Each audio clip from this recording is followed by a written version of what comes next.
is, one, how can you be more successful in potential litigation on a payment claim? And two, how can you do it while cutting your attorney's fees down? Those are the two things I want to, hopefully you can walk away with something, some knowledge of how you can set yourself up for success in the event there were to be a claim against your upstream contractor, against your owner, just in the event that were to happen. So I'm going to start off with your written contractors. When a client comes into my office and says, haven't gotten paid, don't know why, or maybe they've had a dispute on the project with the owner or the general contractor, the first thing I will look at is their contract. And I'll look at these 5 types of clauses. I'm looking at their payment provisions, their claims and disputes provisions, what they drafted as their scope, schedule, and value, or the contract value, the contract price. Was there a flow down clause? If you're a subcontractor, you'll see it'll be one line. All provisions in the prime contract flow down are referenced here, and that incorporates a massive document that you probably may or may not be aware of. Last one is differing site conditions. It's a pretty niche topic that I do want to touch on, especially if I have any, do I have any excavating contractors here? Got one at least.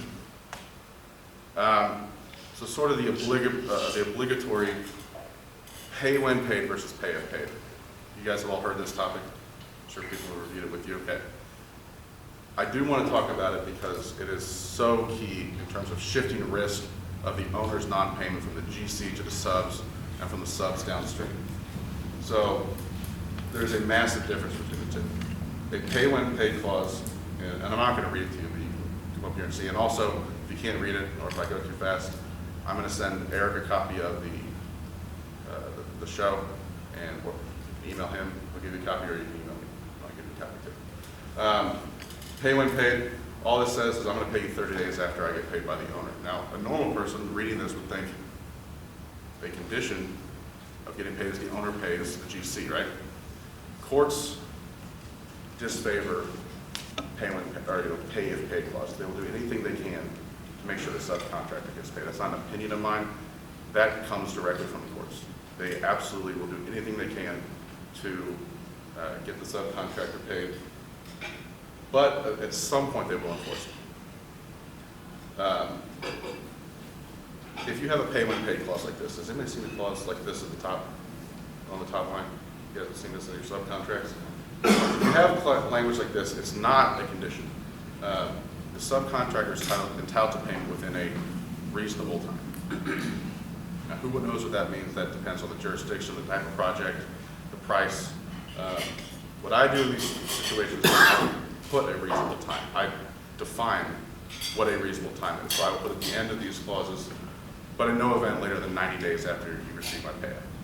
You get 90 days, you get this protection, and then you pay me, no matter what the owner does. But ultimately, the general contractor bears the risk of the owner's non-payment. At some point, the GC has to pay you if this is your payment term. Take a paid example. I chose this one because this came directly from a 2016 Missouri appellate opinion. It's the most recent pay if paid litigation here within the Kansas and Missouri area. It says they will not pay you unless and until contractor receives payment. That unless and until language turned it from a pay when paid clause to a pay if paid clause. The subcontractor, in this case it was a material supplier lost outright. Owner didn't pay the GC had no obligation to pay the subcontractor. And the magic words, and this came from the court's opinion, the magic language is something like on the condition end. If, unless and until, or something else that puts the onus or makes a condition of payment in that provision. And the court held that the GC will not be responsible to make payment unless and until the contractor receives payment from the owner was clearly and unambiguously created a condition precedent shifting the owner's credit risk from the GC down to the subcontractor. Now, if I'm drafting a pay if paid clause, I'm using this here at the bottom. I've highlighted, these are all the key phrases you want to use. Condition precedent, no obligation to pay unless and until, have no liability or responsibility, and expressly assumes the risk. This is down the line what the courts are looking to see. If you see this, this will be enforced against you. In Kansas and Missouri, they absolutely uphold these types of provisions. There's a few states where the public policy says they won't enforce them at all, but those are not in Kansas and Missouri. They will uphold these. So if you do see these, it's not that you don't sign them, but you have to understand the risk of what you're doing. If you are entering into these contracts, if you're a general contractor and you want that risk to be shifted downstream, your language better look at this. Better be close to this, because courts will do anything they can to change it from what you think is a pay clause to a pay when paid clause, where you are now financing that owner's project for them, potentially. I get this a lot. Did good work. No one said anything to me. I'm still not getting paid. So I said, give me your contract. And usually you would think, I do good work, I bill them, they pay me. Simple as that. There are, in many sophisticated construction contracts, lots of preconditions to payment other than just doing good work. Things like lien waivers, we talked about. Who's approving the work? Does someone have to approve it before you get paid? The owner, the GC, the architect? You have to provide bonds and certificates of insurance. I'm sure you guys have to provide COIs on virtually every job that you do. I haven't been paid. I send a demand letter and they say, well, they haven't given me a COI, so I have delayed payment. That is a common excuse to delay payment. Submittals, collecting accounting invoices and other accounting documents, punch list items, all these I've seen to be conditions precedent to payment. Now there are ways around it, but the best practice is to simply do what the contract says. Fill out all the stuff and don't give them an excuse not to pay. Speaking of lien waivers, anybody dealt with a lien waiver issue? Yeah? Yeah. My favorite one is where they send me an email with a lien release and a check, and they want me to sign the lien release before they send me the check. Okay. That's my favorite one in the whole world. Is that lien release conditional or unconditional? 50-50, man. 50-50. You ask that, it's one way one day the next. I Okay. got 12 contracts, every one of them different. My recommendation would be never say never. I mean, I'm not there. I don't know the relationship that you might have with your upstream contractor. Never say never, but I would never recommend to a client ever that they sign an unconditional lien release or claim release before they get paid. Now, we talked, there are ways around it. There are legal ways around it. In fact, the Kansas Fairness and Private Construction Act specifically says you cannot contractually have people release their liens beforehand, before you pay them. But you don't even want to get there. That's the whole success in litigation and cutting down your attorney's fees. You don't even want to get there. Make sure your lien release is conditional, then it's fine. Or try to pick up the check and send it. Exactly. Everyone should have at least 4 fill-in-the-blank lien waiver forms. 4 for your upstream, 4 downstream. And within those sets of 4, you should have conditional progress, unconditional progress, conditional final, and unconditional final. If you've been paid, there's no problem. You should be able to sign unconditional release. But this is a great way to manage payment downstream, and it's a great way to get your lien waivers on your terms going upstream. To say, hey, owner, AGC, I've got my own lien waiver if you don't have one, and use that. Because sometimes the lien waivers, it can be double-edged sword. I've seen lien waivers where not only are they asking you to waive your lien rights, any claim, any rights to any claim at all, prior to the date you sign it. So a typical situation would be, I'm a subcontractor on the project. I've started doing change order work. Got original work. We all agree that I'm entitled to a change order, but we haven't quite gotten around to signing anything. I submit my pay application just for my original work, and with the expectation that I get paid on my change order work that I've already started at some point down the road. Then you sign a lien waiver that says you waive all claims for anything you've done prior to this date. You're probably going to lose. If you sign that lien waiver, you're probably going to lose on anything that you have not billed for in that application for payment for that month. So not only are you checking the kind of lien it is, you need to be checking or have someone else check for you the language in that lien release as well. But it is a good way to manage your claims and your lien rights or lien claims from any downstream individual as well, using this method. What happens in the case of a bounce check? Well, hopefully they've only signed an unconditional lien waiver. Hopefully, or actually, a conditional lien waiver. Once that check clears, unconditional lien waiver is fine. Right. But hopefully, that check clears, then I'll sign. So conditional beforehand, it's saying I will release my lien rights automatically once the check clears. And then you can sign, it should be so that the unconditional lien waiver is not even really needed. Because the language in the conditional lien waiver is going to say, I automatically release my, which is the law, by the way. If the check says you automatically, it shouldn't even be a thing. But you've automatically released your lien rights once the check clears. But the conditional lien waiver can say that. Say, I'll automatically release. I don't even need to sign unconditional, but people always want them. But I would never recommend to anybody to sign an unconditional lien release. But I do understand that real world happens, and we're not living in a perfect world. Does that hold true for both Kansas and Missouri? Yes. Second one. This one I really think is incumbent on the contractor or the client. Typical construction contract is going to outline a process for change order disputes or any kind of construction change or any kind of dispute on a project. If you read an AIA contract, they're all going to be able to outline this is when you need to submit a change order request, so on and so forth. Three things that the people in this room need to be looking for: the time requirements, the writing requirements, and the substance of those writing requirements. What needs to go in that email, that letter, that change order request? I strongly recommend that the change order requirements, even if they're incredibly onerous, even if they're incredibly one-sided, they require you to submit something within 48 hours. Strictly follow them. Do everything you can to follow them. They are enforceable. There are ways around them, but they're unenforceable. Again, that is the kind of stuff that will dog you in litigation. There might be perfectly good explanations why, factually, legally, but you can pay someone like me tens of thousands of dollars to argue that in a summary judgment motion, or you can just follow the change order dispute resolution provisions on site. Your on-site people have to have this stable to their forehead. They need to know what the change order provisions are. There's plenty of stuff that says if you start work without a change order, you've waived everything. You don't want to fight that. That is an uphill battle. I'm not saying it's automatically a losing battle that you should just give up, but don't even put yourself in that situation.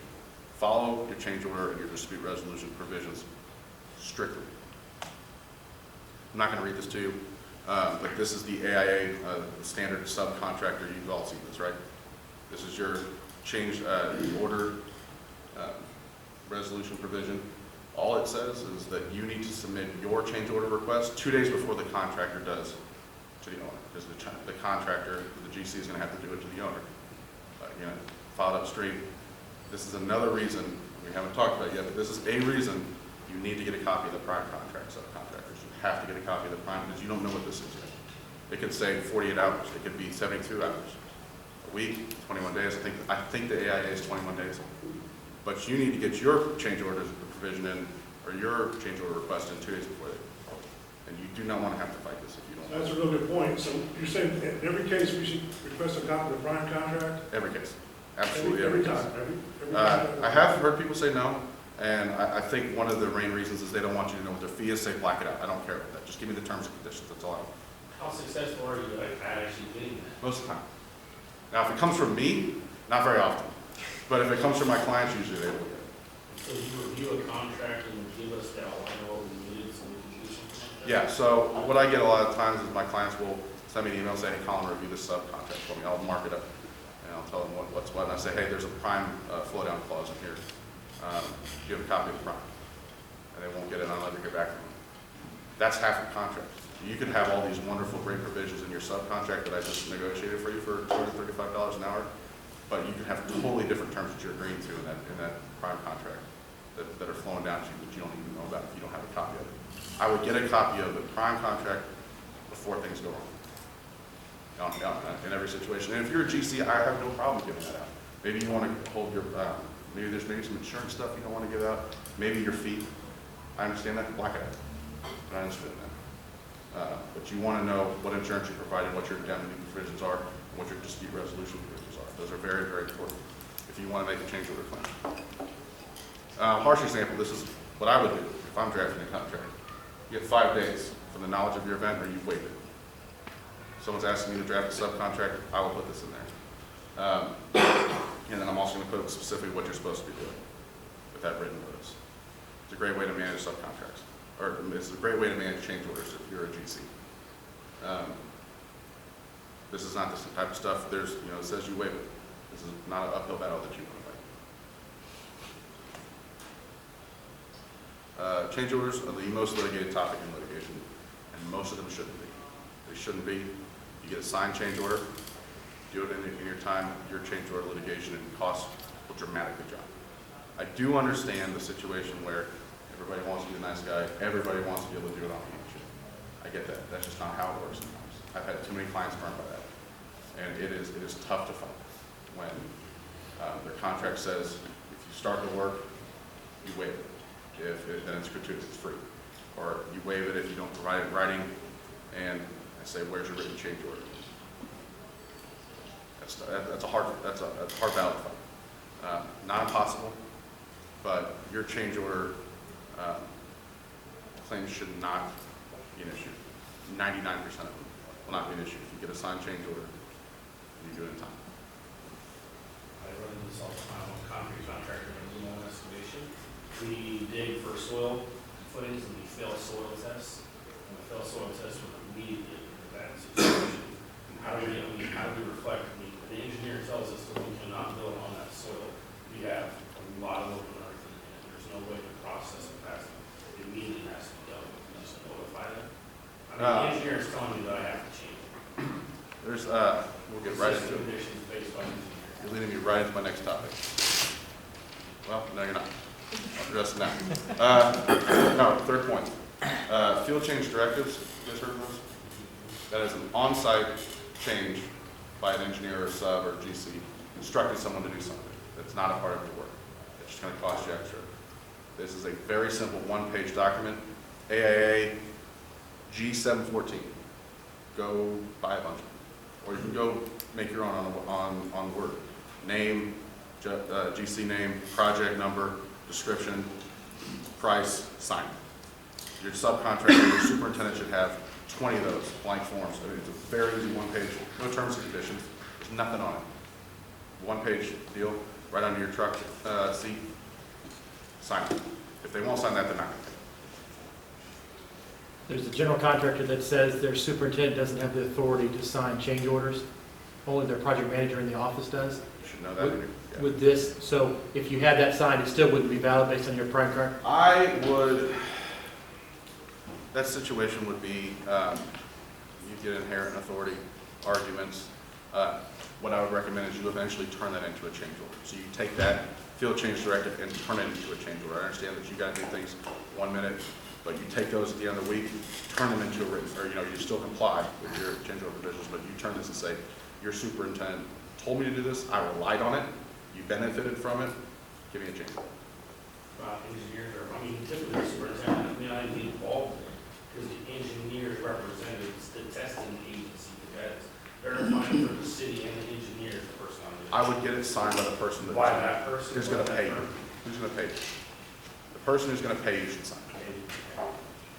Because you're not going to. You're not gonna do anything until you get it signed? Yeah, right. Exactly. Yes. Yeah, right. I understand that. Yeah, not fast enough.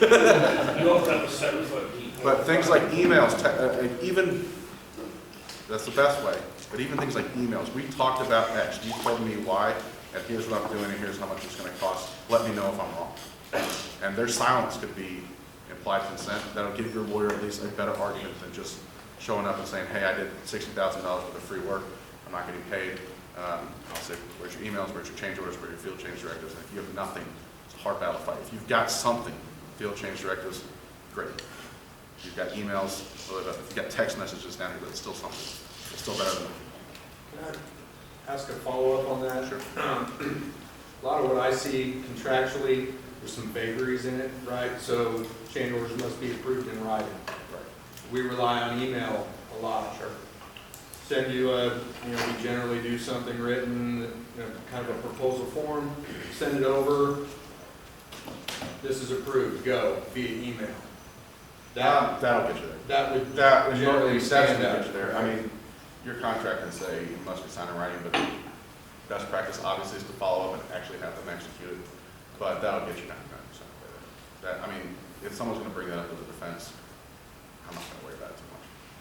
That's not gonna kill your litigation. If they say approved, you attach that PDF to it, get approved.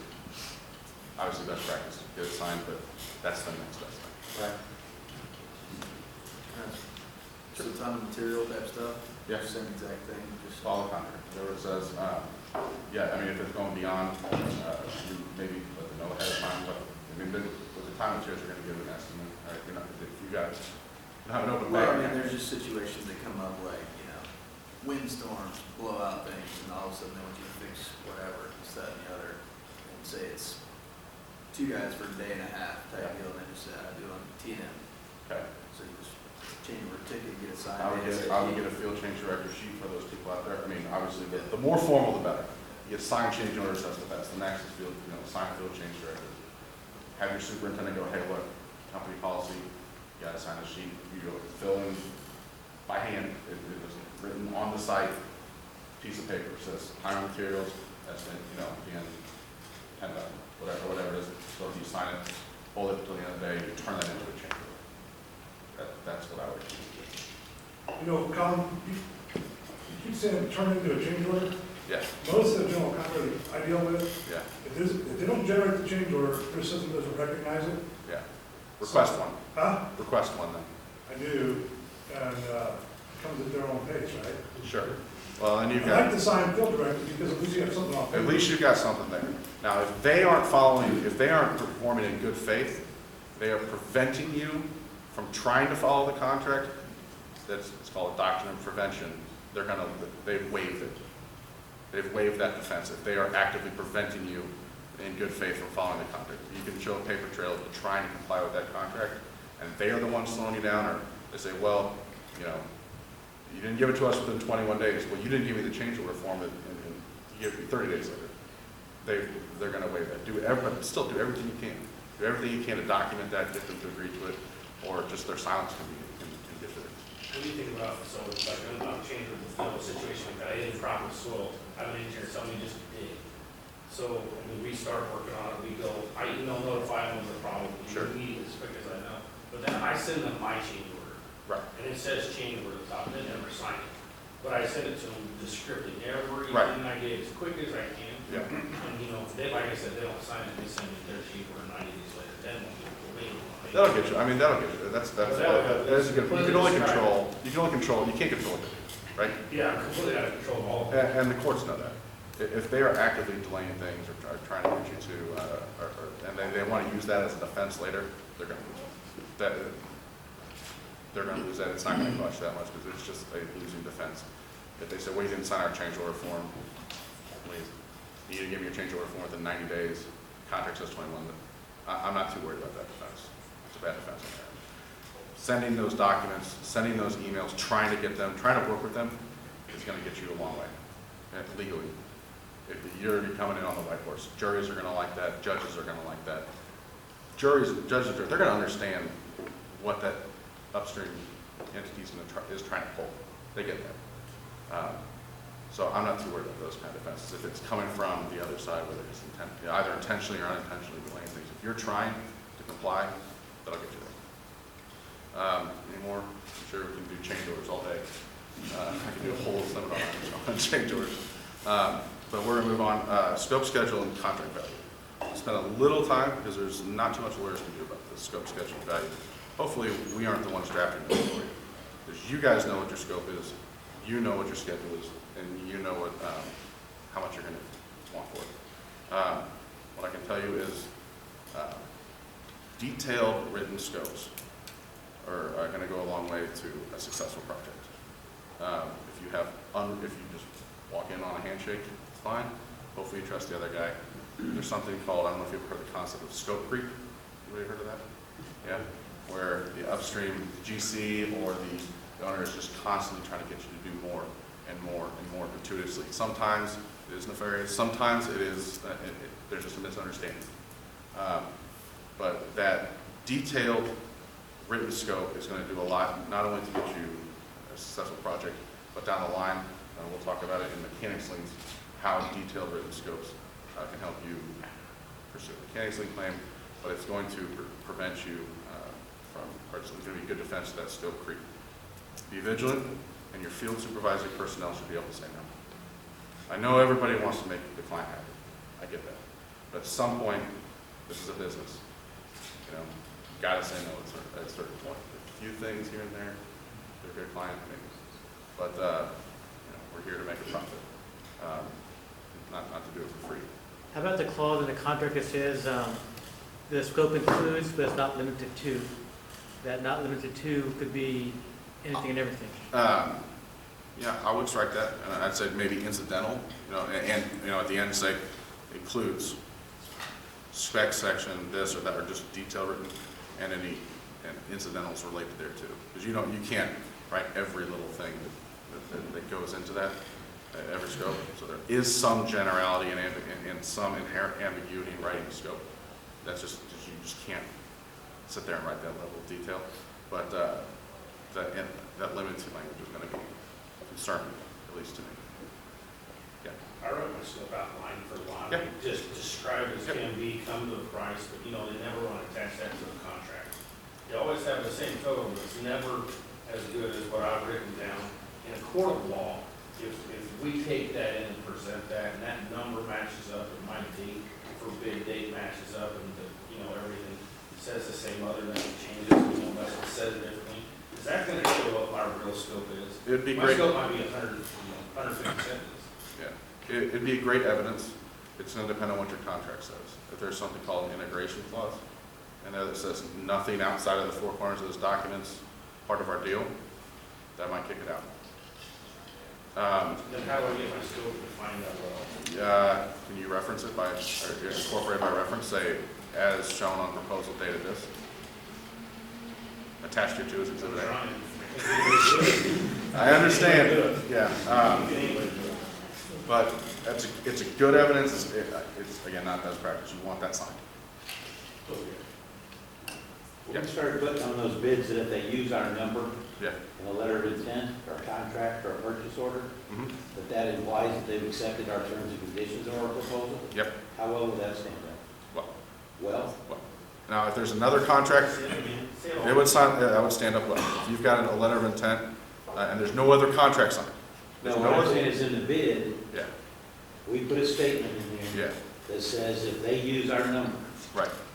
then that they have agreed to our terms and conditions in the bid, which includes our scope of work, as he's detailed in 150, and whether or not they use our bid as an exhibit in any subsequent document. What I'm asking is, after that, do you guys then sign their contract? Yes. That contract could be a complete modification of the previous one. You'd have to. I would incorporate it because you could have one. Every time you can. Yeah, incorporate every time you can, because this could completely annul and amend, it'd be a contract amendment, and depending on the language of the new contract, it could completely wipe out the first one, if it's possible. How often do you see that actually work? We don't get involved too much in the pre-litigation, in the pre-bid. People really hesitate to get me involved for obvious reasons, but when I was an in-house attorney at Terracon, that's when I saw it a lot, and you do everything you can, and at a certain point, you got to make a business decision. Now, evidentiary-wise, obviously, if I'm you, if I'm gonna cling to what's best for me. What's best for me is my scope, and I'm gonna do everything I can. Eventually, what comes down, it's gonna come down to the communications and what happened before. The language in that second contract that you do sign, there's a good chance that it could wipe out everything that you guys did beforehand. Something called integration clause. It's in almost every written contract you'll ever sign. Kansas and Missouri both uphold them.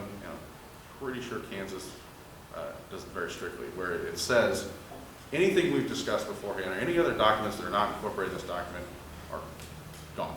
They're not a part of our agreement. Our agreement is in this contract. So that's something like that could wipe out that previous. And you would have amended your agreement by signing that new contract. So try to get that attached, incorporated as an exhibit, referenced somewhere, incorporated somewhere in the contract. Because you guys as contractors are better at writing scopes than anybody. The owner should be able to accept that and at least read it and have it architected, or whoever.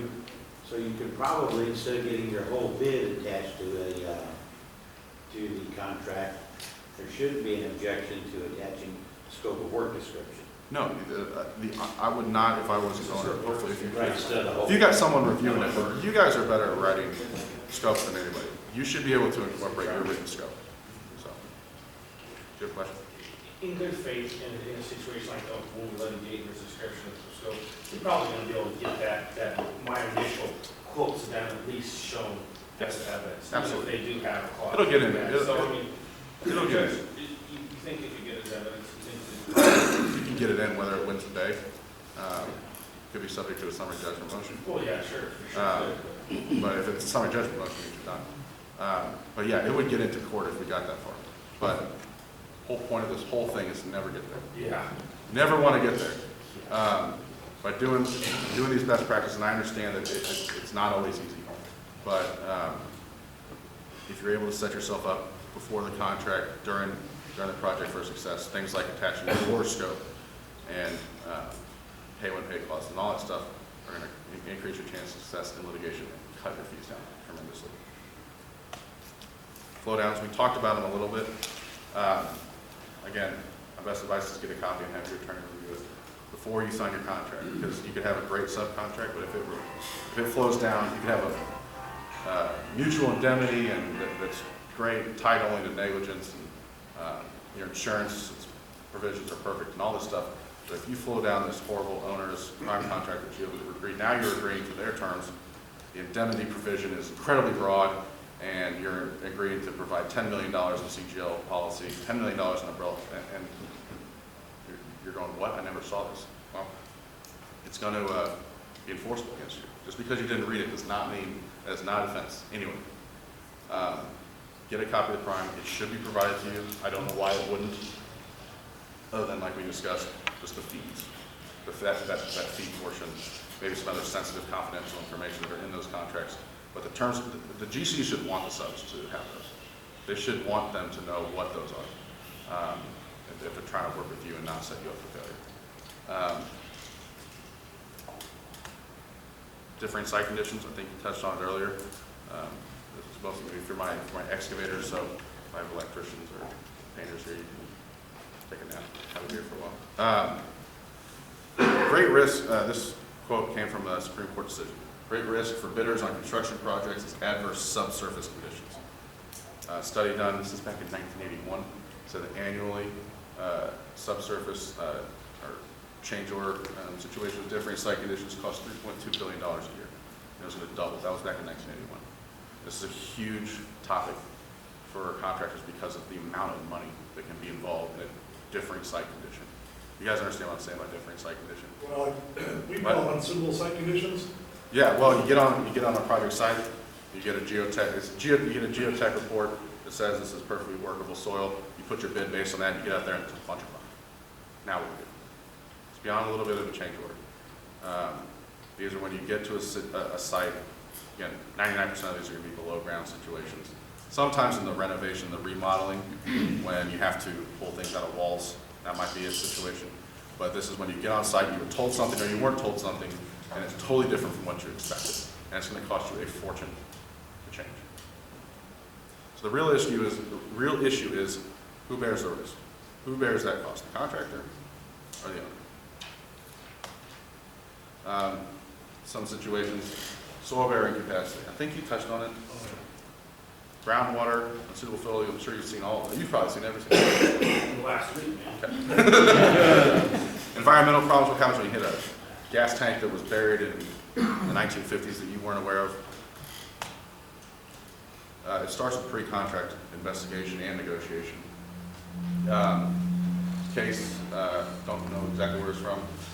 An owner who issued a geotechnical report provided by their geotech. It was negligently prepared. The geotechnical engineer was negligent. And the contractors relied on that to put their bid together. The owner was responsible for the difference in what it cost the contractor to perform their original scope of work. Here's an example. The city hired an engineering firm to prepare plans and specs. They're going to separate their sanitary and storm sewer.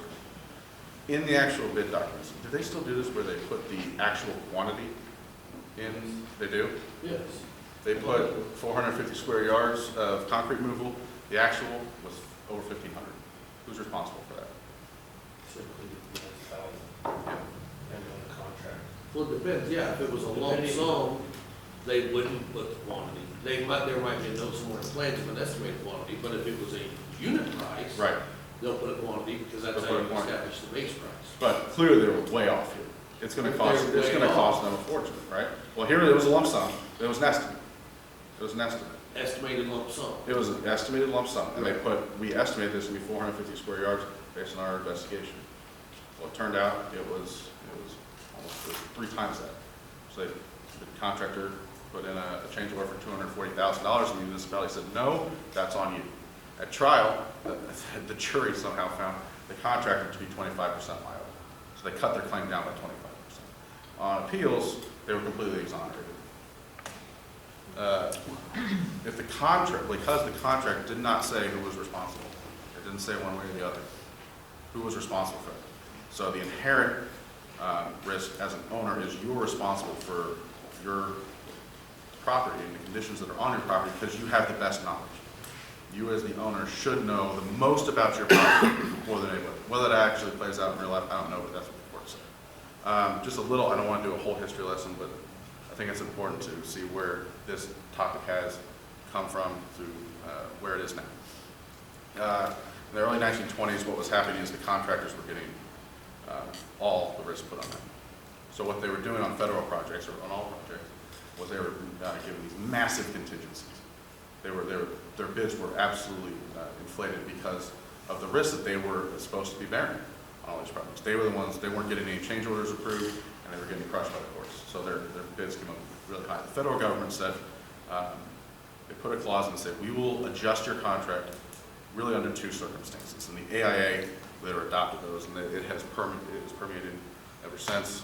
Here's the current state. I didn't want to read this to you, but again, I will give you the slideshow, and you can look these up.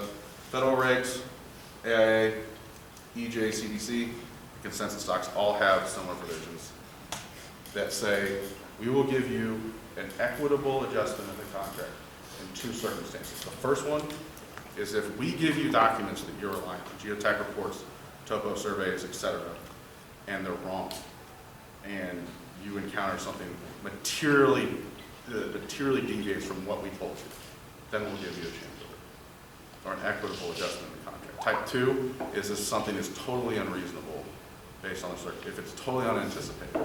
So say groundwater. You're in an area where you would never expect groundwater to be this high. For some reason, it's this high on this project. Or you run into a gas tank that you just, nobody would know that it was there based on a reasonable investigation. Those are the 2 situations.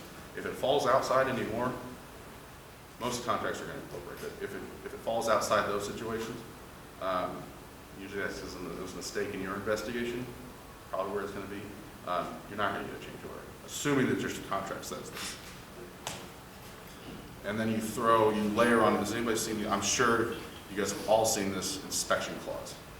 You guys have seen this inspection clause where you warrant and represent to the owner that you have done everything to assure yourself that you feel comfortable and this is your bid.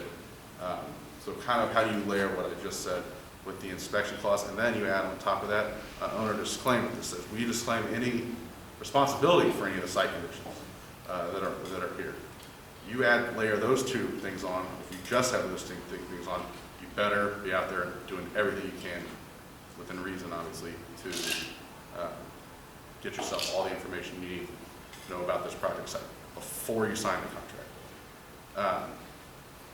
Hire geotechs and do what they did back in the 1910s before, build up a pretty big contingency. If the owner wants to put all that risk on you, you need to take that into account. And by blankly signing contracts, without taking that into account, you're buying yourself way too much risk for what you're bidding. Texas subcontractor brought a claim for additional payment related to those different soil conditions. The contractor received soils report from the owner, but the soils report said, this is not a part of the contract documents, we're just giving this to you for your information only. The contract had a different site conditions clause, like we just talked about, where it says we will give you an equitable adjustment for anything we put in the contract. documents. Again, the geotech report was not, specifically not included in there, and it had a site inspection clause. So, subcontractor kind of wet soil wanted a change order and they lost. Simply because the geotech report said this is not a part of the construction documents. It was not a part of the things that you were entitled to rely on for your change order claim. So again, we're reading and reviewing every document. Everyone follow that, I'm sure. Again, just like change order claims, this is kind of a special change order situation. Follow the contract. Written notice, what goes in, you need to document your claim, take as many photographs as you can. Every one of you, all your supers have one of these. If you are making a claim now anymore, and you don't have photos of it, a jury is not going to believe you. Because the first question that I would ask in deposition is, you have a cell phone, right? Why didn't you take photographs of it? If you really want $100,000 from my client for extra work, for rock, you tell me you can't take a photograph of it, no one's going to believe you. And because everyone has these should be well done. I mean, what we tell our clients is every project, every day on a project, you should have 10 photographs taken by your super, whoever's out there. If there's an issue, it should be closer to 20, 25. They don't cost you anything. Download them on the cloud and get rid of them. But take photographs that show what your progress is on a regular daily basis. I know it's, when you're out there, it's tough to do, but again, you're going to set yourself up for failure. If you're trying to make a claim and you don't have any photographs, you don't have any emails, you don't need documentation of anything. In your correspondence, identify the documents and information that you relied on to put your bid together. If you want to make these different site conditions claims, and start thinking about, is this a type 1, where they gave you bad information, or type 2 that was totally unexpected? And start couching your communications that way. This was totally unexpected, and I would never have thought that I would hit something like this. Or I relied on XYZ documents, they were wrong for these reasons, and I want to, you can start couching and start hitting some of those key terms that they're going to look for and give them a chance to argue against it. And if they don't, that's going to help you down the line. Mechanics liens. So those are the contract terms. Anybody have any questions on anything? So a lot of spec notes now like unclassified in their investigation. Unclassified? Yeah. So does that kind of red flag Is that a built-in? the now, like you got whatever it is, like it's classified in it's unclassified. Public work, Public work. yeah, the civil work, like. So it says you're gonna get paid if you get extra year. No, it's unclassified Yeah, estimation. it's classified, you get paid for what it is. Okay. It's unclassified, it's just yours. You're Which generally applies to rock. In our Yeah, as soon as we instance, see unclassified, we're like, where do we Those are- I mean, build this job? That's gonna be enforceable, that's gonna be enforceable, especially in a public works situation. So that's your- the law side. Do your pre-site investigations, make sure that they know that you're gonna out there, so tell yourself what's up. And then build that into your price. Whether or not the geotech.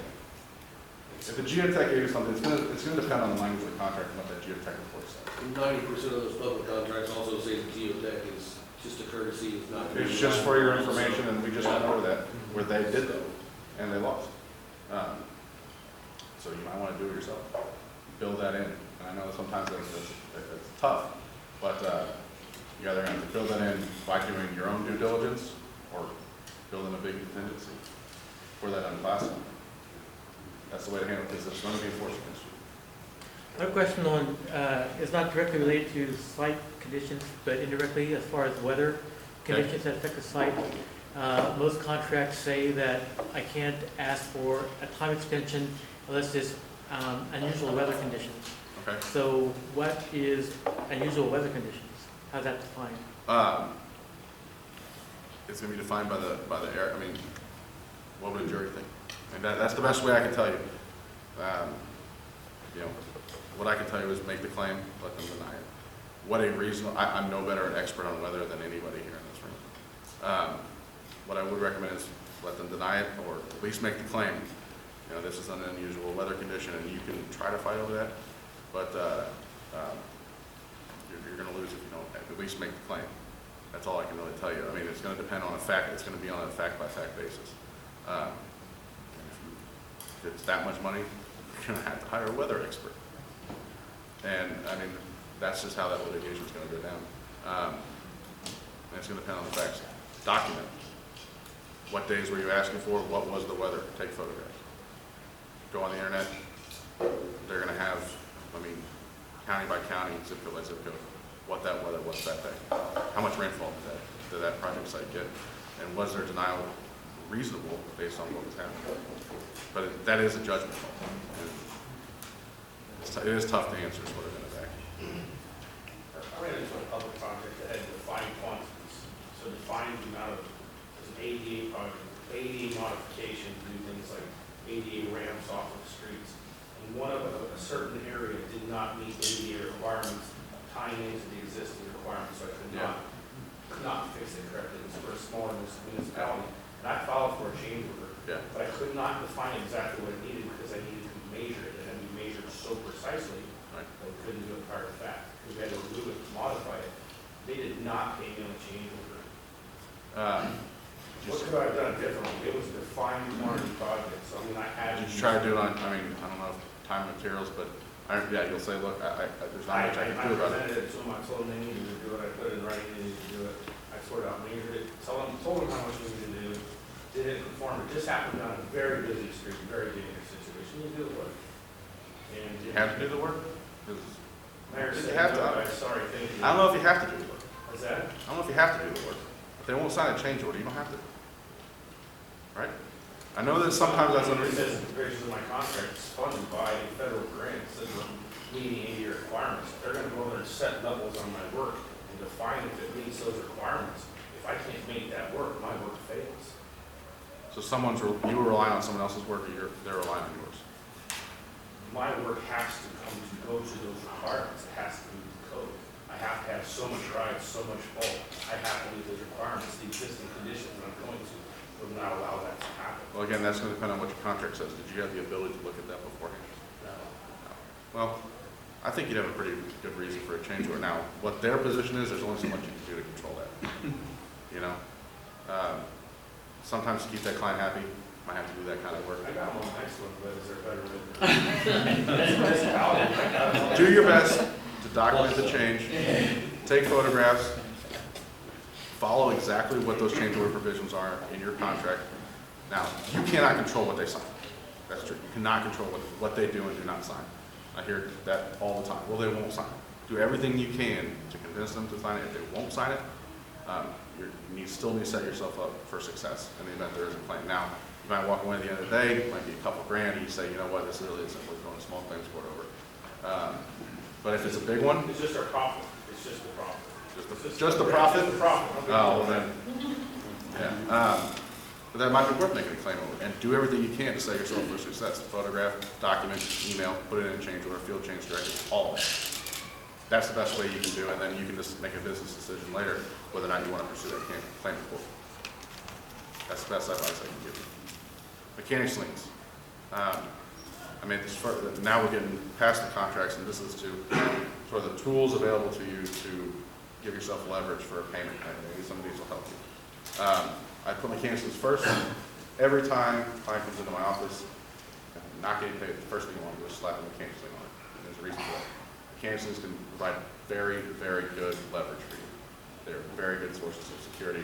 For the most part, now they can vary dramatically. I've had situations where I represent the GC and the owner. Usually this is in the new build context because there's usually a financier. Banks hate mechanics liens. Absolutely hate them because they're going to be, in most situations, they might actually be junior in interest. The mechanics liens might actually be first. We're not going to give them priority. But the banks hate mechanics liens on their projects. Absolutely. So I've had a situation where the owner says, we've had a subcontractor file a mechanics lien on a project that was way over, way more than what they were owed, and everybody knew it. The owner says, you pay it, or I'm going to pay it back to her. What do you do in that situation? It's kind of what we're talking about here. That's the leverage that mechanics liens can give you. Now, you figured it out in a different way. Got a kick. But there is a tremendous amount of leverage. I've also had situations where the owner called me and said, did you put a mechanics lien on my place? Yeah. Well, we're we're not selling it, we're not refinancing it, I really don't care. I've had completely opposite situations happen on projects. Each state, I'm sure there are, but I cannot think of an area of law where states vary so dramatically from one to the other than mechanics. Mechanics, all these things are going to be, if you go to Iowa, Nebraska, they're going to be Texas, they're going to be completely different from one to the other. Each state's going to be different for notice, pre-lien notice, time, what you need to do for your accounting, how to enforce it, how to foreclose it. So what is mechanics? I'm sure you all know this, but it is a security interest like a statutory mortgage, kind of in line with the bank. Priority is a little bit different, but kind of in the same position a bank would be. What do you get if you get an enforcement mechanics? Well, you get security for payment, you get a non-possessory interest in that real estate, and you get a right to foreclose on it. At some point, you get all the way through trial, and you get a judgment, and it's still not paid, you can ask the court for an order, the sheriff, to sell the property, and you get the proceeds from that property, hopefully, first, second, third line, to secure your payment. So, what categories of people are entitled to mechanics liens? Kansas, GCs, subs, suppliers to subs, and suppliers to general contractors. Sub-subs, no, engineers and architects. Sub-subs is not exactly clear, although more likely than not. Sub-subs are also covered. They don't do a very good job of defining that situation. You have to furnish labor, equipment, materials, or supplies used or consumed in the improvement of real property. Improvement being the key word. There's probably one of the most famous mechanics lien cases in the country came out of Kansas recently. You can tell me if you agree with this. A sub performed hazardous waste removal services, and they filed a lien. They got kicked because removing hazardous waste materials is not an improvement to real property. Now, I strongly disagree. But improvement is not necessarily, obviously, even the court agreed that it improved the value of the property, but when you think of improvement, it's a little bit different than what it is legally. Legally, it means to change the use, beautify the property, or to add something to it. Removing something from it doesn't, in Kansas at least, does not give you, that's going to be persuasive. Missouri hasn't quite addressed this situation, but it's going to be persuasive. At least going to be a little persuasive. Missouri original contract, they use the term original contractor. We'll get into that. Subs, sub-subs, materialmen, architects, and land. It goes all the way down. Similar standard about improving the property, similar language there. And they specifically allow canceling for landscapers. I wanted to include landscapers for you. Well, Kansas is no. If I put irrigation sleeves and pipe, If you're doing that, I'm talking about mowing the lawn, kind of the if I put out repaired grass, I maintenance. can't leave it on grass. Right, right. But I can leave it on pipe, irrigation pipe. Correct. If you're it's a- changing something, if you're physically adding something to it, that's lienable. If you're out there mowing lawns and adding fertilizer, stuff like that, probably not going to be covered. Probably not going to be covered. Timing. This is mostly in your court. There's only so much we can do about when we can bring a mechanics lien, because we can't bring a mechanics lien if you don't tell us about it. They are very, very quick. These are some of the quickest timelines, deadlines in all of law. Kansas, general contractors, 4 months from the last day of work performed, and we'll get into that topic too. Everyone else is 3 months. Now, you can extend it up to 5 total if you file a notice of extension. Very easy document, 1 page. You name an owner. It's pretty easy to do. Or it should be done. If you give it to your lawyer should be able to fill it out within 30 minutes and have it on file pretty quickly. You have to file that and serve it within 3 months or within your time frame in order to extend it to 5 months. So if you're a sub, you need to file a notice of extension within 3 months and it will extend to 5. GC within 4 months and it will extend to 5. Missouri, make it easy. 6 months for everybody, no extensions. You cannot extend lien rights by agreement. You can't enter into some agreement and say, hey, we're looking to resolve this. Don't file a lien. If we have a falling out, then you can file it in a year. You cannot extend it by agreement. It has to be done within the statute. And no extensions available. And in Kansas, you have to file suit to enforce your mechanics lien within 1 year after filing your lien. Missouri is 6 months. So again, these are incredibly quick deadlines. Like for example, statute of limitations on just a straight breach of contract claim, Missouri is 5 years. Kansas is, what's it, 3 and 6, 3 and 5 for written and verbal? Sorry, 3 and 5. 3 and 5, I think. Yeah. So 3 and 5 years versus 3 months. Last day worked. Do not let this bite you. There's way too much litigation over this, over when your last day work was. You should be filing liens way before you have to run into this situation. So the standard is, and I'll get there, when the last labor or material, the last labor was performed or materials delivered per the agreement. So what we tell our clients is, when was the last day you were actually out there working to fulfill your obligations under the original contract or agreed change order work? How about punch order work? Do not rely on punch list work. Do not rely on minor work any other job, and do not rely on mobilization, demobilization. And by all means, do not send somebody out there to try to extend your legs. They'll get caught. And that's going to be fun. Would like payroll records apply to? Yes. So the best form of documentation, we'll go back, I just wanted to be kind of slick up there. Daily logs, written daily logs are and payroll reports, obviously, are the best indicators of what was being done. Because it's not just whether somebody was out there, it's what you were doing. Don't rely on any repair work that could be done in the payroll records, but it could not extend your but your daily logs, what you're writing, that's the best evidence that you could possibly come up with what was going on that day. So if you don't keep those, start and save them, because not just in the Kansas context, in every context that we discuss, those daily records are going to be absolutely crucial. If you have better records than the other guy, you're going to have much better leverage during negotiations. When I did the winter job, we call it the newest housekeeping. You call that demobilization, just cleaning up our mess. That does not count. You're not improving the work. You're not improving the property. Remember, it's what you're doing. Don't rely on it, is what I'm saying. Now, So I'm going to pour out my concrete, I pick up the rest of my rock, and I sweep the street, and I drive away. when you pour your concrete, that's good. But sometimes some of these will get you there. It's kind of on a fact-by-fact basis. The key is, you don't want to pay me to argue. Yeah. You want to make it easy for yourself.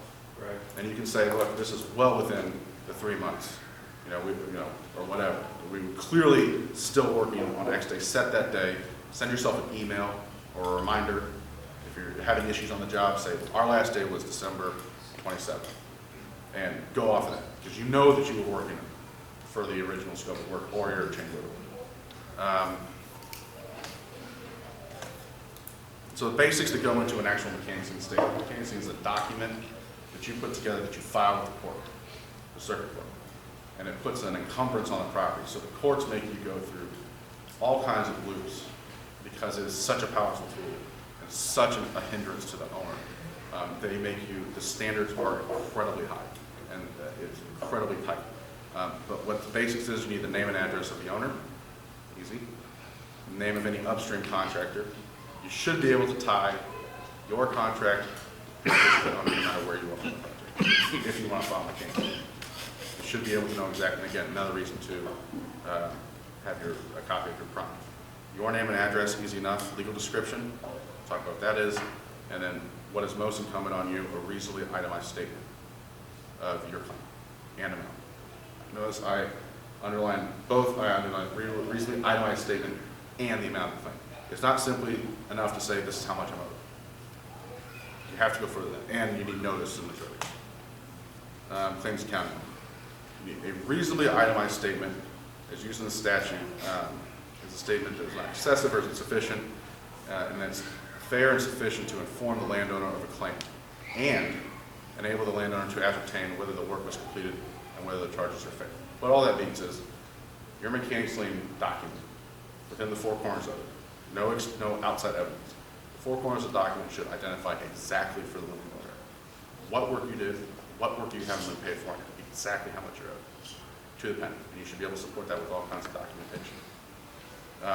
We'll get into some examples. Easy Kansas example. Contractor had 2 liens on 2 different properties. He attached his written contract with the scope, contract value, and had a different value on his claim. Court kicked it because it didn't say what actually was done.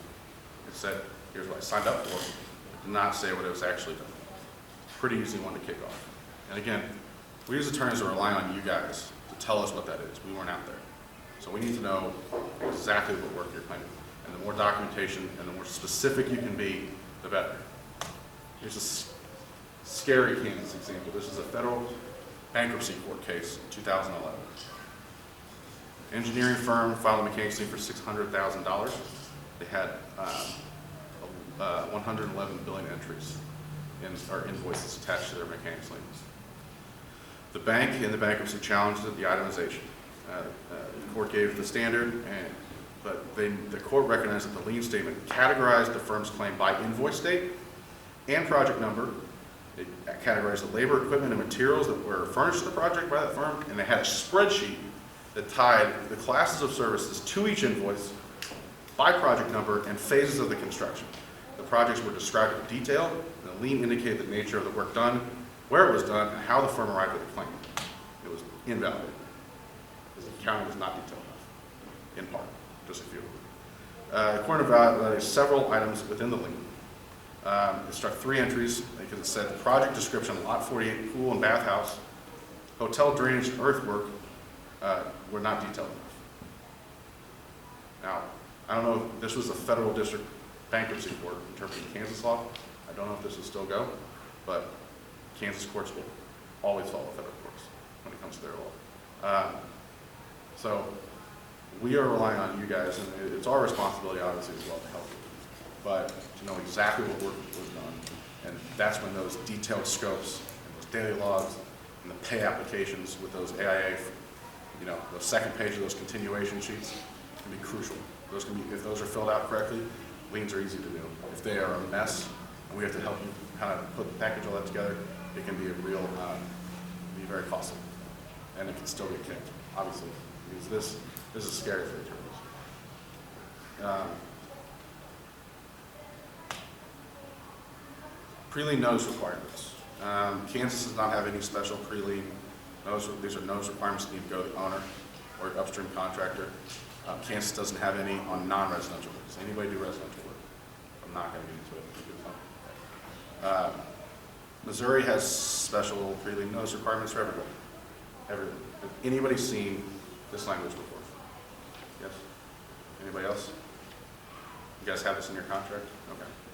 If you are an original owner, and we'll get into what a definition of an original owner is in Missouri, and you don't have this, you do not have liens.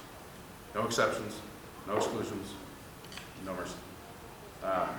This needs to be, and it needs to be in your contract with the owner, or an original contractor. The definition is someone having a direct contractual relationship with the owner. And there are some actual cases out there. Are you guys seeing a lot more? I'm seeing this more and more. Where owners are GCing the projects themselves. You guys seeing that a lot? What's that? You're seeing where the contractor or the owner is GCing the contract themselves, or they're a developer and they've got their construction arm, which is like 2 people. Okay.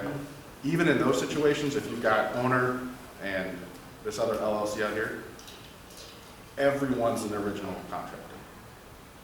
And if you don't have this, you're out of luck. I don't care if you're, on a van trust, the most sophisticated developer in the world that knows what liens are. I go back to that statement, Yeah.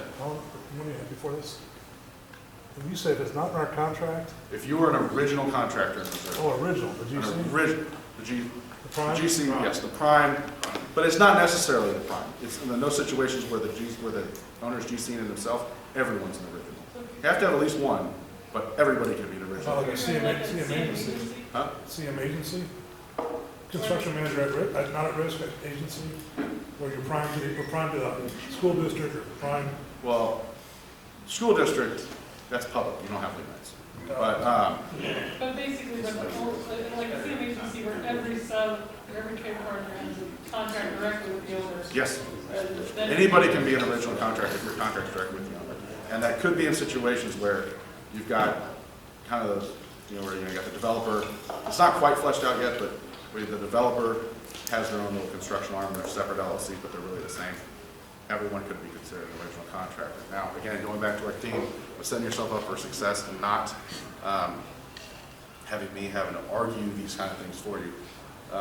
Note that any one of you could be an original contractor at some point. Maybe you're doing a random project. Usually you're a sub 99% of the time, but there might be a time where you're considered an original contractor. The notice must be in 10-point bold font. They actually say that in the statute. And it has to be provided in one of the 4 times. In your contract, when the materials are first delivered, like in a letter, when the work is commenced, or in your first invoice. Makes no sense. Put it in all your contracts and in every invoice. It doesn't hurt to have it in there. It's not going to hurt you if you're in Kansas. You have this in there. It should go, this form, unless you don't want to, this form should go into every one of your invoices and every one of your contracts. Anybody who's not going to, yes? So if you're a subcontractor, how does that apply to you? Doesn't. You're not an original contractor. What subcontractors have to do, everyone who's not considered an original must provide a written notice to the owner before they can file lien, but it doesn't have to be at that time. It just has to be before your lien comes up. You must provide 10 days notice to the owner to go around the general contractor. It's just like, it kind of has the same information as your notice of extension. It's a quick 1-page document. You have to serve it on the owner and the GC and name people, serve it on everybody. But it's a pretty quick, it just says, I have a claim. You don't have to include your amount. The last day of work, you don't have to decide any of that yet. It says, I have a claim for this project. Here's who my contract's with. Call me. It's basically what that says. Again, this is another reason why these mechanics lien claims should be coming into our offices quicker than they are, because that 10 days, you have to wait 10 days after it's filed. And this does not extend your 6 months. So really, at the bare minimum, you have, if you're a sub, you have 6 months minus 10 days. The very bare minimum.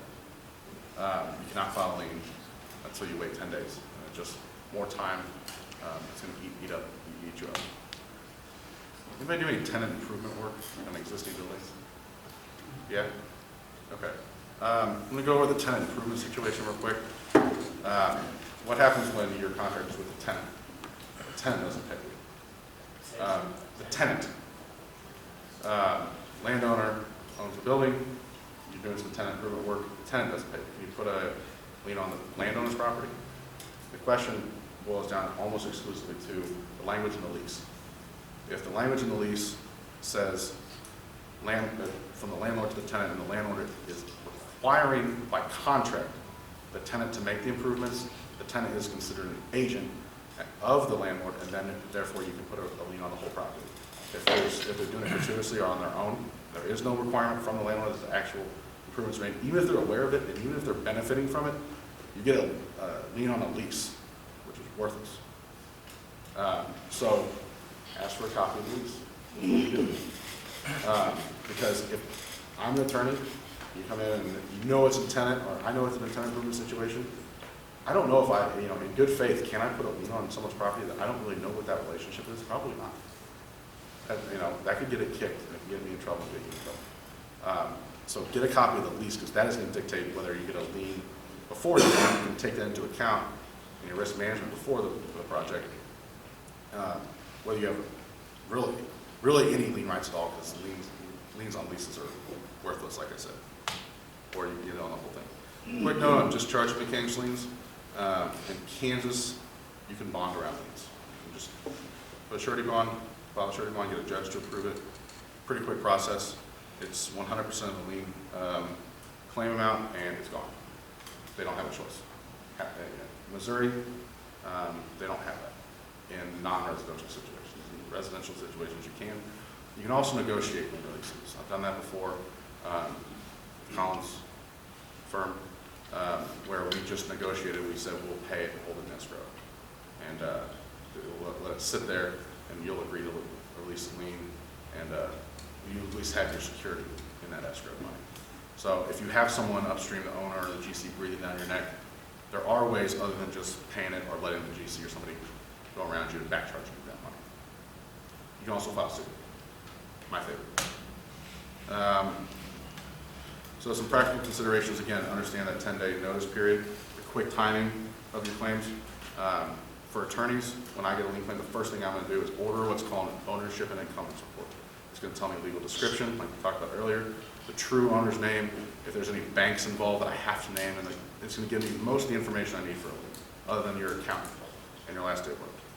It's gonna tell me everything I need. It takes 3 to 5 business days. And I will not file a lien without it. So if you come up with me, I got 2 days left, I can't help you, we'll just file suit. Payment bonds. Any issues with payment? Back to Lane's just said, how do these time limits apply to retention? They don't, it's the last day work. So if you're, and I hear a lot of excavators here asking questions, they're oftentimes, their work on site is complete long before the project is complete, their retention may It's not tied to retention, it's not tied to the day you invoice, it's not tied to, in Kansas and Missouri. Now, some states, I think Colorado, don't take my word for that. Some states, I think it's smart, tie it to completion of the building, maybe definite time when the occupancy permit is issued. That's it. You don't have to worry about it. And everyone's lien rights are 3 months from that, or 4 months, or whatever. Kansas and Missouri, it's tied to your last day of work, whether it's not tied to your invoice date. When someone say, here's my invoice date, that's what, no, it's the day you last worked. So if the project's still going on, you can file a lien on a project that's still going on. Now, you shouldn't be working, had that situation probably by other attorneys. When they file a lien while contracting, and that's a whole different situation. But again, it's only exclusively tied to retainage, whatever, it's tied to your work, your last day of work. So if you're still, so I think your question is, if my contract says you can hold my retention to the very end, but if you start filing liens because you haven't been paid the retention yet, and the project is still 6 months away from completion, you're not going to be making friends with anybody. oh no, and I wouldn't recommend it. I wouldn't recommend filing liens on undisputed funds. If you think you're going to get paid and there's that level of trust there. Now, if there are issues and that retainage is tied up into there, if you say, I haven't gotten my retention, plus, my last 2 pay applications, you tie those retention in there, but I wouldn't recommend you just haul off and file liens on funds you know you're going to get. Yeah. I would. Hypothetically, That's the great part, right? Yeah. That's the fun part. Yeah. That's finishing the job. Right, that's the thing. Our hypothetically, contractor, you're the first one in. building a hospital, Yeah. and I come in to do the site prep and the underground. They hold 10% retainage. The GC, because the owner's holding from him, until completion of the hospital, it's 4 years down the road before I get my 10%. Right. But I've been going off the job for Your lien rights are 9 gone. months. No, that doesn't mean you don't have a right to sue.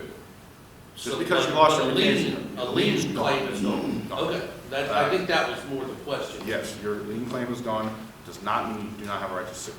Just because you don't have a lien, still file a classical lawsuit. Breach of contract. We've gotten involved in some phased projects that are similar like that, and recognize up front that our retainage would be 1.5 years to 2 years now. Okay. And we've successfully negotiated in the contract that if the owner and the GC the architect and the GC will certify that our work's done, that they will pay us our retention ahead. I always try to get those negotiated, especially for guys like you, Justin, that are out there first. Because like I said, you could run a situation where you're 4 years down the line. So you try to get those released. There's really the whole purpose of retention is to make sure your work is done properly and to keep you coming out there and willing to do the punch list work. Once that's done, there's no reason to retain you. You can even make a post-contract plea for that. You can request it, no, it could be denied, but I would try to always get that in, for retention, try to get that in your contracts. Payment bond, so we went back to the situation where bonds are exchanged for mechanicals. That's a good thing.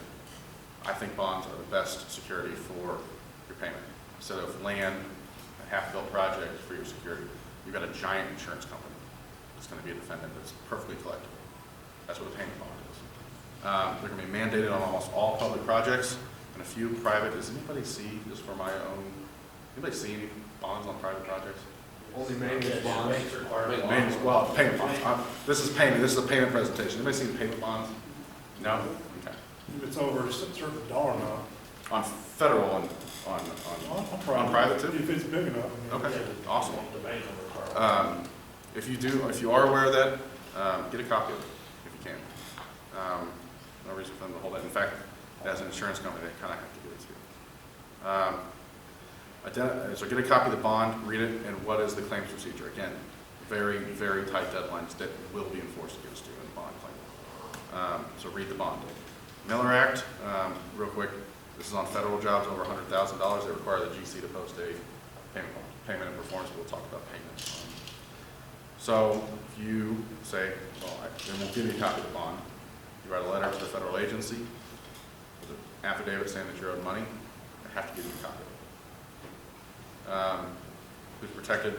First and second tier subs and first and second tier suppliers. First is those that supply to the GC and those that supply to the subs. Those are protected under the Miller Act payment bond claims. So I don't know if I want to get too much into it, but understand that the deadlines filing suit are very tight. If you're a first tier sub, you have to wait 90 days.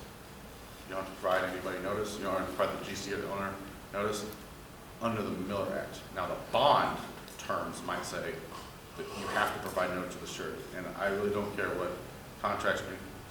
Always, always, always recommend you provide notice to the surety within the time frames that are allowed in the bond. So they're all going to have some sort of notice provision. That's why you need a copy of the bond. You need to know who to send it to, what to put in it, and how quickly you can do it. So look at the bond. If you are a first-tier sub, you don't have to provide anybody notice. You don't have to provide the owner the GC notice. You have to wait 90 days, and you have to file suit within a year. So that 3-month, the 12-month window is the only time you can file suit. If you're below that, if you don't have a contract directly with the GC, you have to provide the GC written notice with all this stuff in it within 90 days. So there's nothing to the owner.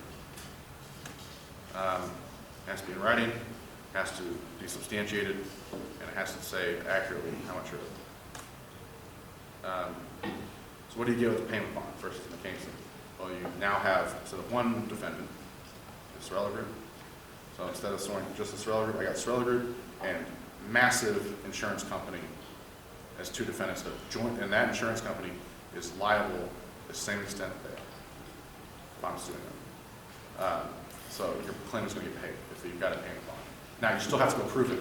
They are entitled to any defenses to payment. If you have a pay when, if they have a pay if paid clause, if their principal, which would be the person posting the bond, if their principal has a pay if paid clause, they're entitled to that defense too. Any defense, you were slow, effective work, whatever. But ultimately, if a judgment is rendered against the principal, they have to pay it. So it's the best form of surety. Yeah. How do you define the actual scope of the bond? I worked on a particular project that had a street, and a building, and a parking lot. The street just didn't happen to be part of the bond. How does the subcontractor find the scope of the actual bond? What projects it covers? On the street part. It'll come from the terms of the bond, and maybe even your contract. It'll be the terms of the bond. The bond is like an insurance policy. It's going to say exactly what it's a part of.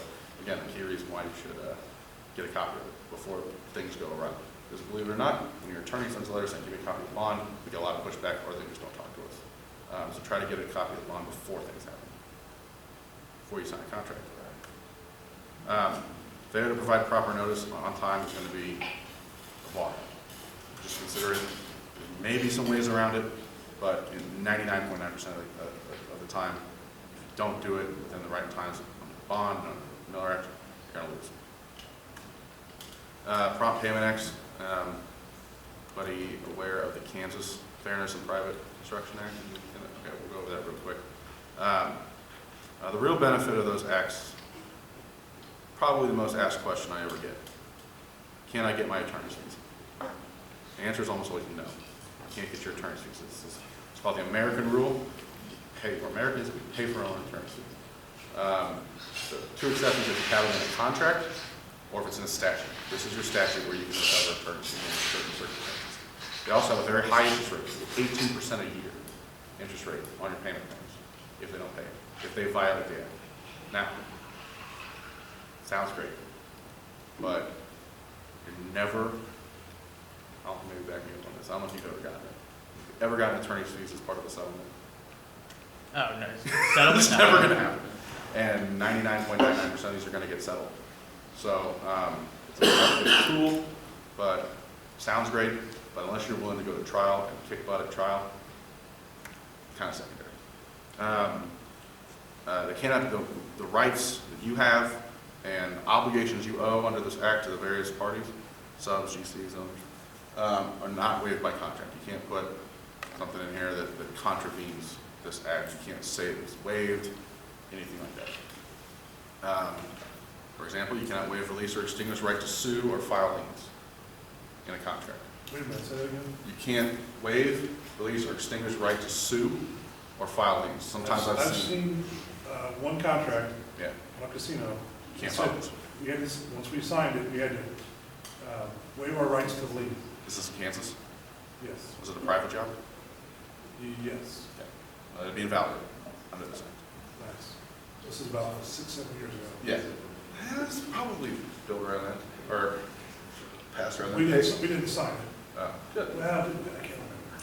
But don't sign it because of that clause, because you got this. Your pay if paid clauses are not invalidated. However, they do say that it is not a defense to a lien. So one time, a GC will say, I'm not liable for this lien claim because my contract says I don't have to pay it. Okay, so that's all well and good, but it's still not a defense to a lien. Owner needs to pay the GC within 30 days of receipt of a timely, properly completed, and undisputed request for payment. What those are, of course, we haven't decided yet. Does not include retainage. GCs need to turn that around in 7 days, regardless of what your contract says. Again, with the caveat that the sub gives you a timely, properly completed, undisputed request for payment. Retainage cannot exceed 5%. Anybody get 5%? It cannot exceed 5%. We're still seeing 10%. Yeah, 10% everywhere. Well, I've never read it. Is that because we're not reading this, or what? 10% up to 5% of the contract. Unless it's 5%, unless the owner or the contractor determines that a higher rate of retainage is required to ensure performance of the contract. It says that on. So it's all. That's all. Yeah. The AIA document has 10% on it as a standard document. Yeah. Take that thing off. They'll just say, well, we determined that it was necessary for us to put it in there because we need to ensure payment. Because they think it's right. Yes, but it still cannot exceed 10% under no circumstance. Owner must release retainage within 30 days of substantial completion of the project. Owners and GCs cannot withhold more than, okay, if there's a dispute on payment, you cannot withhold more than 150% of the value of incomplete work.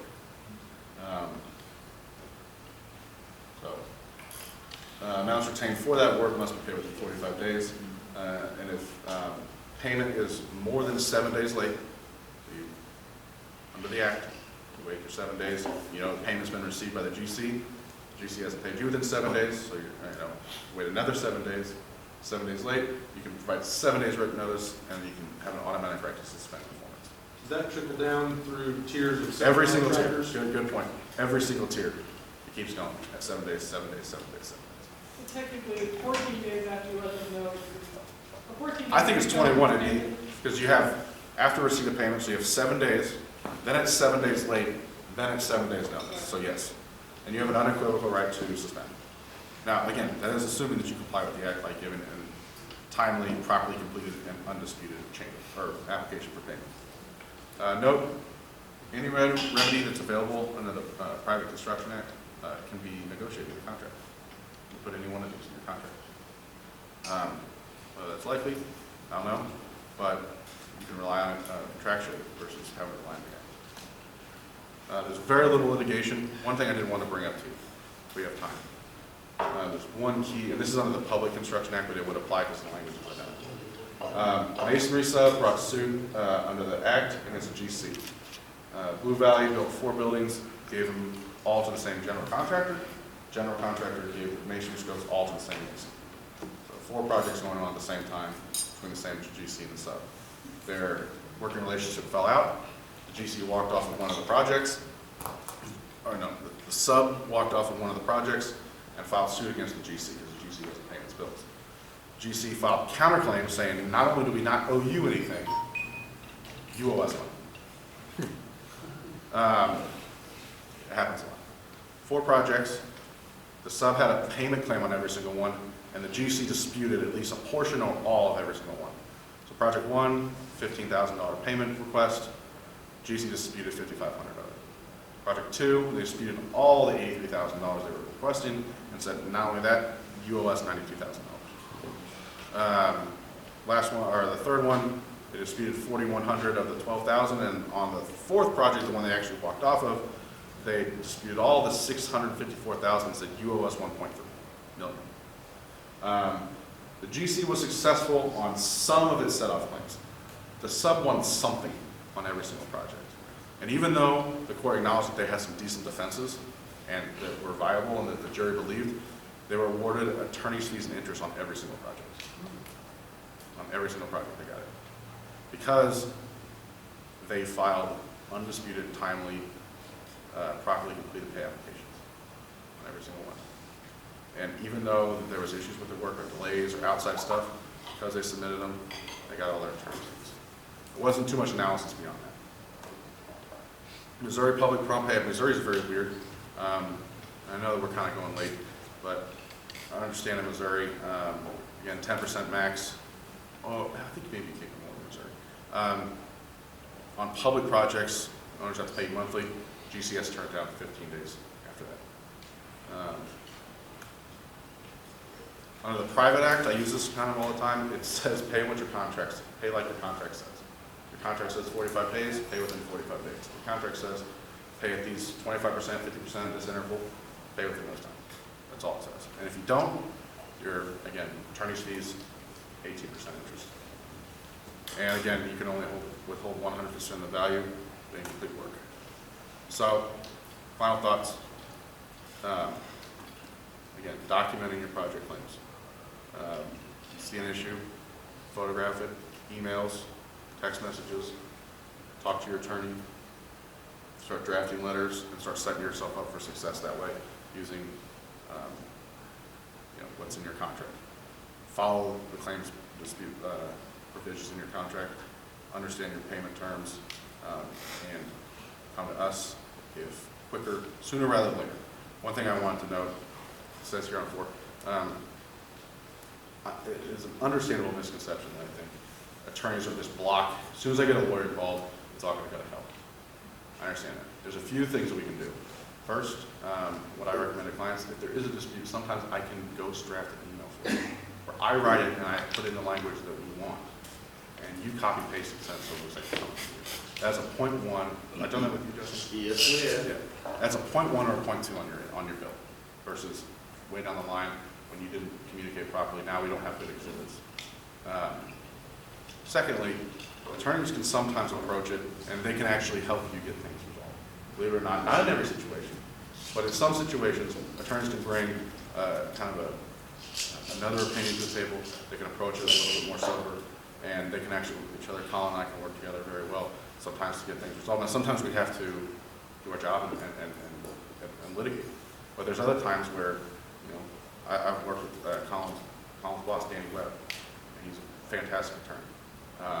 And we were able to get things resolved much quicker than our clients can, because we're able to kind of keep the emotions out of it a little bit more and get things going. So it's not always this incredibly, now sometimes it is, that's just the nature of it.